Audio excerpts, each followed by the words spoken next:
So, yo, what's up mga kababayan? Welcome back for another video. Siyempre, kung bago ka pa lang sa aking YouTube channel, don't forget to like, share, and subscribe. I-click mo na rin notification bell para updated ka sa mga ating upload at live streaming. Ayan. So, sa mga hindi po nakakilala sa akin, ako nga po pala si Birador Pico at your service.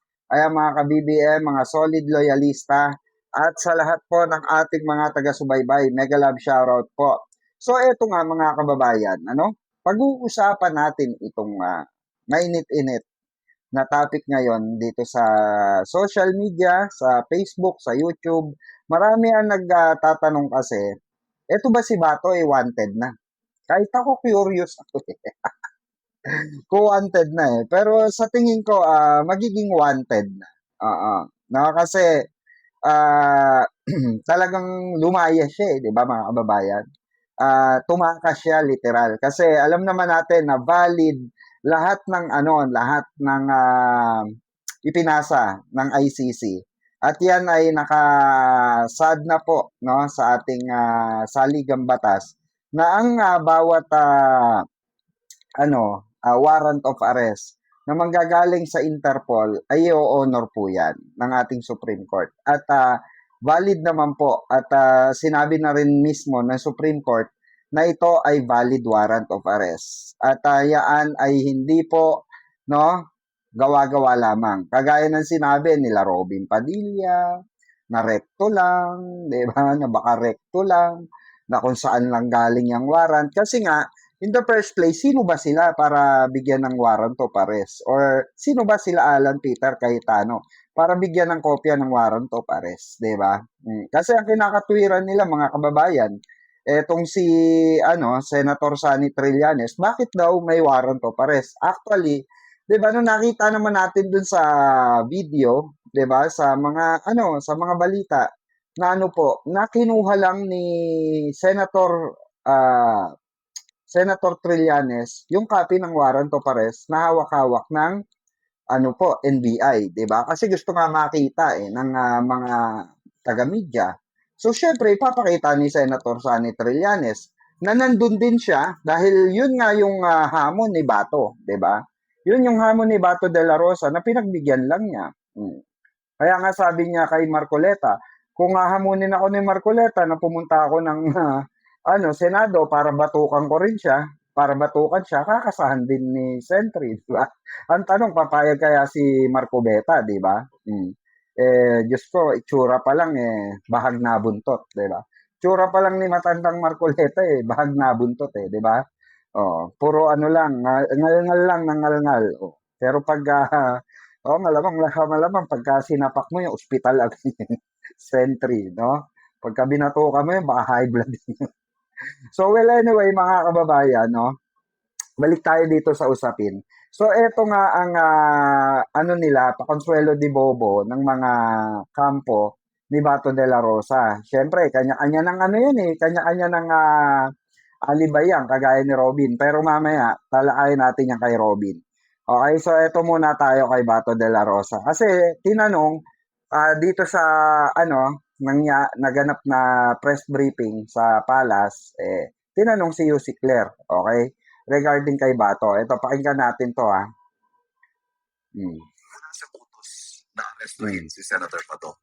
Ganun pa rin po ba ang utos niya despite the position of the OSG that Senator Bato is a fugitive? Kung ano po ang dapat na gawin? Nagsalita na po ang DOJ. Sa ngayon, dahil meron po tayong hinihintay na desisyon mula sa Supreme Court, at iginagalang po ng Pangulo at ng Administrasyon ang nakabingbing kaso sa Supreme Court.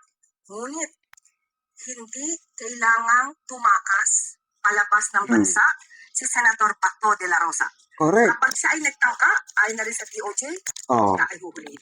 Correct. So kung umiyo po ang posisyon ng Pangulo last week, pwede po ito magbago depende sa magiging development sa pending na petisyon sa Supreme Court. Opo.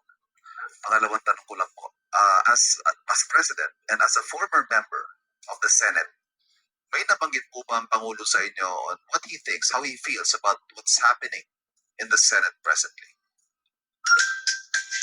Ayan mga kababayan So, syempre, aantayin pa yung resolution no, kung dadakpiin si Bato de la Rosa, 'di ba? At yun nga, hindi siya pwedeng kasi decline na yung TRO niya eh. 'Di ba? Decline na yung resolution, yung appeal ni Bato na harangin ng kanyang warrant of arrest. Na-decline na po 'yan. So, sinabi na rin ng Supreme Court na valid yung warrant of arrest laban sa kanya. So, ang iano na lang dito is kung kailan lalabas mismo sa sa Supreme Court yung pinakang decision ng kaso na to, 'di ba? Na sinasabi nga dito ni Jose Claire Castro. Pero sabi mismo ng DOJ hindi siya pwede tumakas kasi pag tumakas siya or lumabas siya ng bansa, automatic 'yan magiging wanted na siya. Oo. Sana nga tumakas si Bato palabas ng bansa para naman 'di ba? Nasa exciting part tayo ng tukhaman. Natatawa lang ako dito mga kababayan. Kasi ang tatapang nung una no? Ang tatapang nung una. Tapos nung sila na yung uhulihin, napaka takot, no? Tago na ng tago, mga kababayan. Yan yung sinasabi natin na itong mga taong ito ay gusto lang sa ngaw-ngaw talaga. Kagaya nila Robin Padilla. Nung nasa sakote na si Robin Padilla, di ba sabi niya sa kanyang post, anong sabi niya? Ang sabi niya,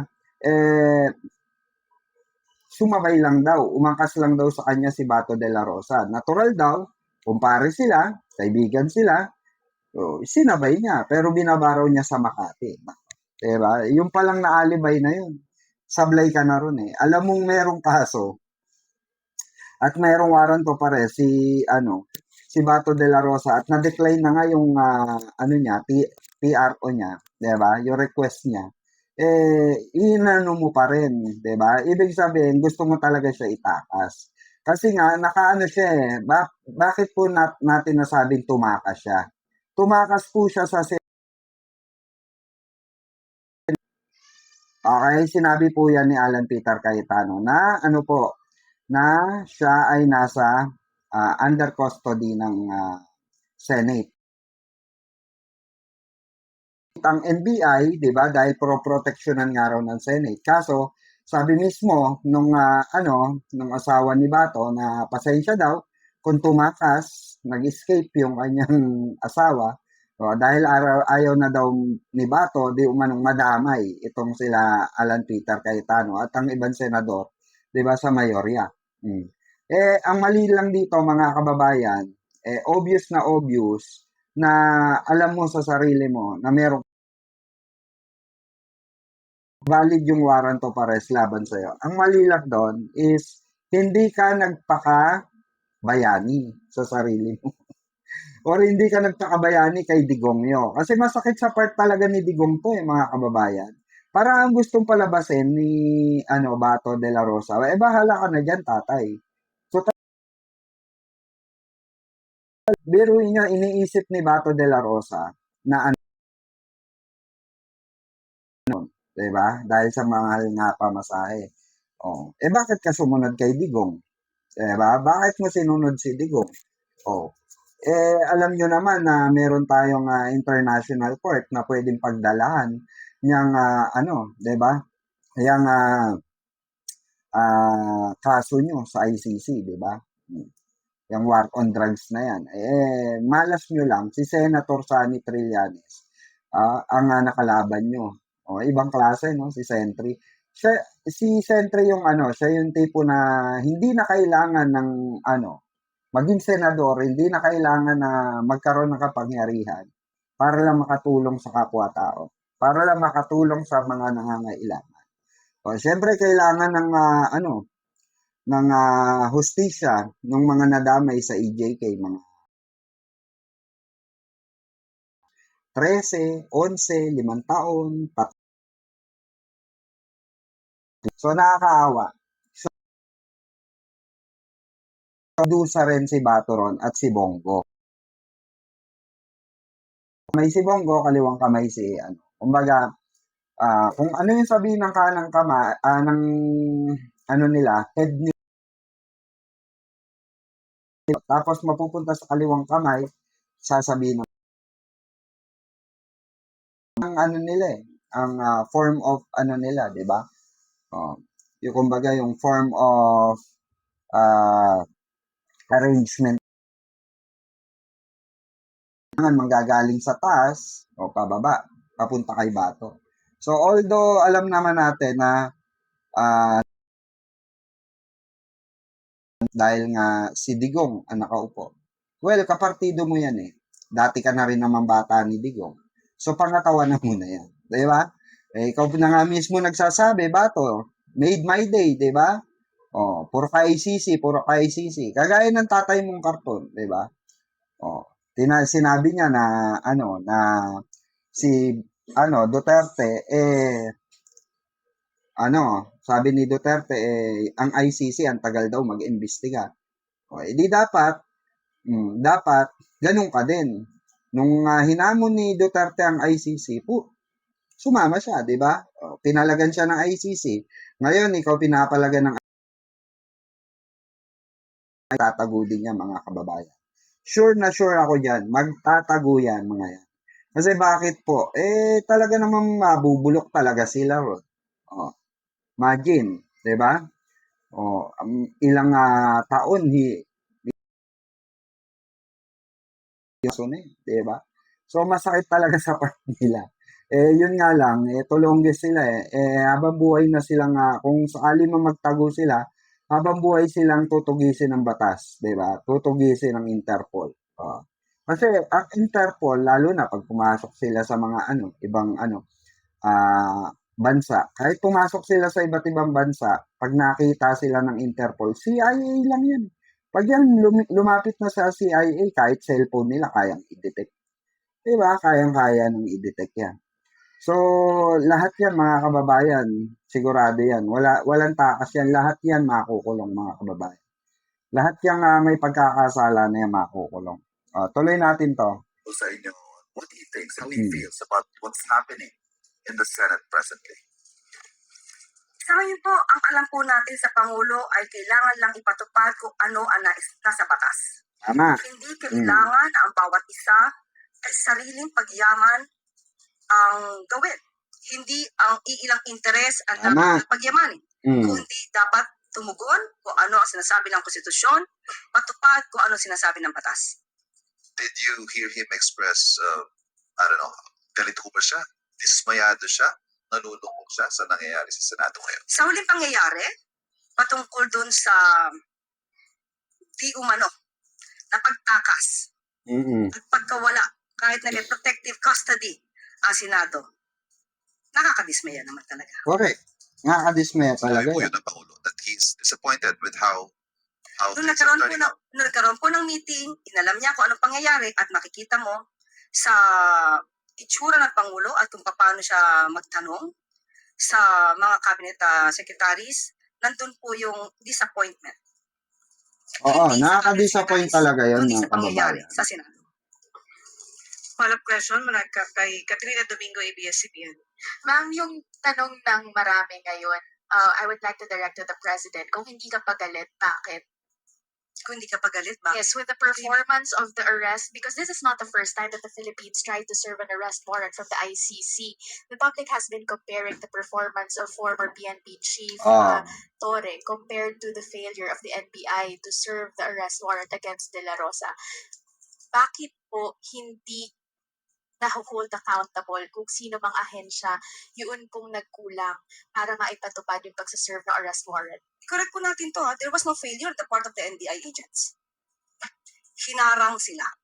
But was it right for the NBI to succumb to the authority of the Senate na ilagay under, na ipahinto o ipahalt o isuspend yung pagsaserve ng arrest warrant while he is under protective custody?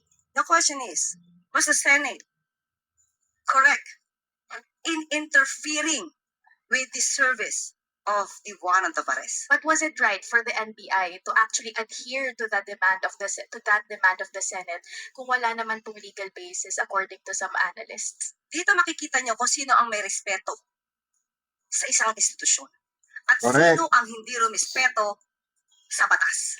Correct. Which is, ang gustong sabihin ni, common sense naman, di ba? So, nagtatanong. Obvious naman yung sagot. Siyempre, gusto nila marinig yung sagot ng Pangulo, sagot ni Yusek Claire. Obvious naman na sila Alan Peter Cayetano at sila lahat ng mayorya, sila ang bastos sa batas. Kasi bakit? Alam niyo po ba kung bakit ganun na lamang ang pagprotekta nila or pagbaluktot nila sa katotohanan? Kasi lahat yan pwede mangyari rin sa kanila yan.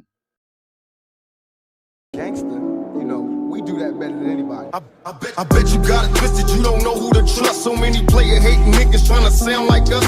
Say they ready for the front, but I don't think they know it. Straight to the depths of hell is where them cowards going. Well, all you still down, nigga, holler when you see me. And let these devils be sorry for the day they finally free me. I got a caravan of niggas every time we ride. Hitting motherfuckers up when we pass by. Until I die, live the life of a boss player.